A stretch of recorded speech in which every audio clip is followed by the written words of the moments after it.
Welcome to Verbal Pick Radio, where we give you a verbal image of life, and we are everyday people. Like to welcome you all to the show. Today we're discussing the murder of Tatiana Jefferson, who was shot by a white male officer by the name of Dean. As a neighbor called police, noticing that her front and back door were open. Tatiana front and back door was open because her mother was just released from the hospital. So she opened the front and back door to get some cool breeze, some cool air, and it was open.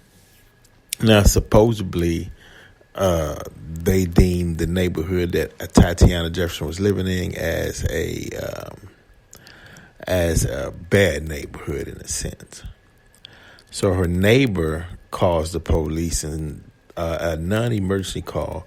He called 311 to do a welfare check, actually, on Tatiana Jefferson, stating that he noticed that her front and back door was open for several hours.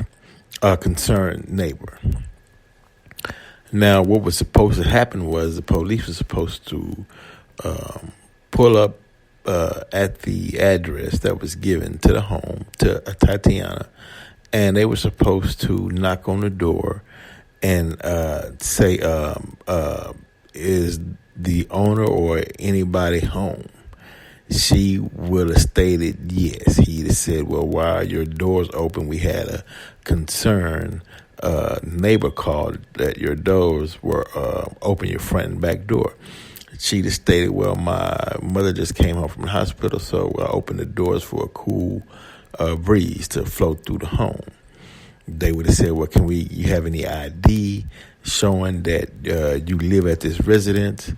And she would have got her ID, address for the match, a picture, whatever, and they just said thank you. Went back to the neighbor and said thank you for being alert. We know it's in these difficult times with a lot of crime and burglaries going on. It's good to have a concerned citizen. Now, that's how it should have worked. But let me explain to you all how it worked in this America. Doors open in the black neighborhood. Concerned neighbor calls police officers. White male police officer shows up in a bad neighborhood that he already deems as I got to get ready. I'm coming into the hood.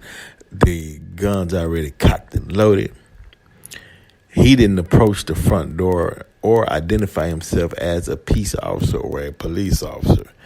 He goes through the backyard. I guess he's saying, I'm going to catch the perp off guard, shoot him in the back or something, I don't know. But he walks in the backyard. They hear noise going on in their backyard at nighttime. She goes to get her weapon to defend herself because she's hearing the burglar. The officer sees her, black female, through the window, and he shoots and kills her. And now he's charged with murder. He posted a $200,000 bond, and he's out on the streets. So they're charging him with murder. They're seeking a grand jury. But what I'm saying is, it should never happen. First of all, you should not dispatch. I hate to say it, but it's true. You should not dispatch a white officer, male officer, female officer. Hell, Amber Geiger just killed Batham Jean, Haitian guy, while sitting in his apartment. And she just gets 10 years. The judge gives her a big hug and a Bible, and so did his brother. The jury's out on that one. I don't know what's going on. But now the witness was found dead, but okay, a rival gang, I guess, drug deal gone bad, killed the witness who witnessed the shooting of Batham John in his apartment. Weeks later, Miss Tatiana Jefferson in her home, police in her backyard, no identification, no warning shots, no hey, come out, put your hands up, no anything. I'm in your backyard. I'm in a black neighborhood. I see a black woman with a gun. I'll be the jury. I'll be the judge. I'll be the executioner, and he shoots her. The people in Dallas Fort Worth are upset due to the actions because, wow, man, you cannot. I'm sorry. You look. A lot of white people are on edge. A lot of racism rhetoric, a lot of racist energy towards black people and really brown people, really minorities, period, within America. I mean, you see it all the time. I mean, you can be in a place, just it's quiet. A white person comes in, white male comes in, and all you hear is,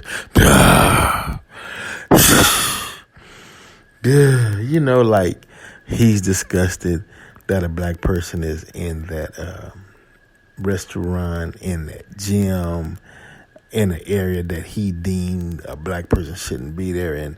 And minorities, whether you black, whether you Hispanic, you know what's going on, right? You know what's going on. So you sitting in your mind, you saying, look, if he says one threatening thing towards me, I'm going to beat his ass. I mean, you just fed up. So you don't say anything because you understand how it goes. If you say something right, he'll say something smart. As soon as you say, look, I'll kick your ass, they'll take that as a threat and shoot you on the spot and say, hey, man, he threatened that he would do me bodily harm. I was afraid, even though they initiated the altercation. Even though they came in with negative energy, with negative words, with negative epithets, but then they're hide behind, hey, it's freedom of speech. I'm allowed to say this as long as I don't give them a direct threat to do any type of physically or bodily harm to them. I can say what I want.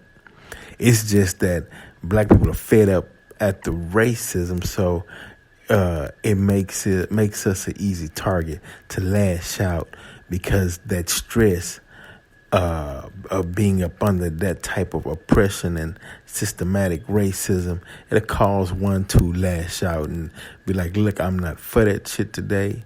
You come over here with that racist shit, I'm going to break your goddamn neck, right? And they once you say that, you didn't do bodily harm, they pull out a gun, bam, shoot you. But they're not going to admit, hey, I agitated the situation.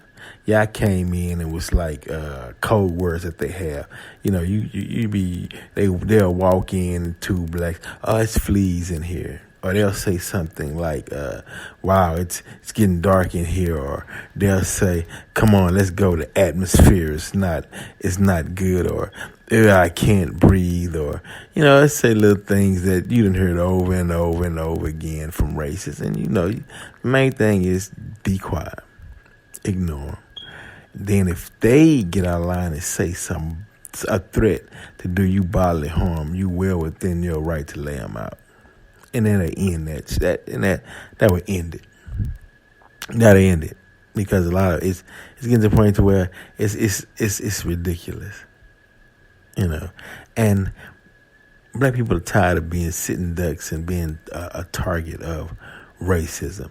Now, some would say, oh, yeah, what about black on black crime? Black on black crime is not racism. That racism carries a different energy, a different threat, a whole different atmosphere. It's a totally different dog. Because black on black crime is a crime. Racism is saying, I want you erased and gone, and you shouldn't have the right to exist. So I'm going to try to eliminate you And then anybody who believes in self-preservation and who loves themselves will be like, look, I like life. I love myself. Do not approach me as though you want me gone or to eliminate me, because you'll force me to defend myself so I can prolong my life here on this planet. Y'all get what I'm saying? So it's a catch-22, man. You have a domestic dispute. You have a family member that might have some mental challenges, and they're getting out of hand, and you thinking you're gonna call the police to scare them or calm them down. Arguments getting heated in the house, and or the female and the male is getting into an argument, and she was like, yeah, I know what to do. I'm gonna call them folks on you. They gonna straighten you out. And she gets on the phone and calls him, and next thing you know, he's dead. And I didn't know it was gonna go. I just wanted to scare him, because you don't know who's gonna show up when you make that call. You don't know. It could be a starch, a racist to the heart, and you call, they show up, and they're ready because they're feeling like they justify. I'm finna go eliminate the threat. Just any wrong move, anything shiny, anything I see in their hands, this gives me the authority and the right to just blast them away. And I'll hide behind the law. Hey, man, look, hey, big black dude, I was afraid. He moved towards me. I had to shoot him. I didn't know in his mind. I gave him the command to be still, but he wouldn't. And it's like, come on, okay, let me see the body cam footage. All right, it was turned off. It's just the game, man. Folks are just tired of playing the game, Man, whether you're a black male or a black female, whether you 1% melanin, meaning whether you mulatto, lightest of light, whether you 100% melanin, darkest of dark, it do not matter in the eyes of a white racist. You all the same. That's why Muhammad Ali said, through all this and all my accomplishment in America, I'm still a nigga. Still a nigga. Yeah. He didn't hide from it. He knew color didn't matter in America. That's only matter to black people, where they can say, hey, man, I'm lighter than you, or hey, I'm darker than you. Hey, girl, look, I want me a yellow bone. I want me a red. I want me a chocolate. I want all that, oh, yeah, whatever. In America, like Ali say, still a nigga. Still a nigga. Don't matter. So we can get off the colorism. That does not apply, only in the minds of the sick. Only illusion. It's only illusion to some. But when you walk outside your door and you go downtown around different races and whatnot, in their eyes, still a nigga. You can say, well, yeah, I'm real light with curly hair. In America, still a nigga. I'm dark. I'm the original man. All colors came from me. We started civilization. We started racism, and in their eyes, still a nigga. I'm a Mandingo warrior. I'm strong. I'm Zulu. In America, still a nigga. I'm from Appaloosa. I'm French. I got curly hair. My grandfather was white. My grandmother was white. You got one drop, still a nigga. And that's how the game goes. So don't get it twisted. Don't confuse yourself. Don't stick your chest out because you darker than dark or because you lighter than light. In America, still a nigga. Like Ali say. So it's time for what? Unity. It's time to who? Unite on the basis of who you are. Be proud of who you are. Verbal Pick Radio. We're out.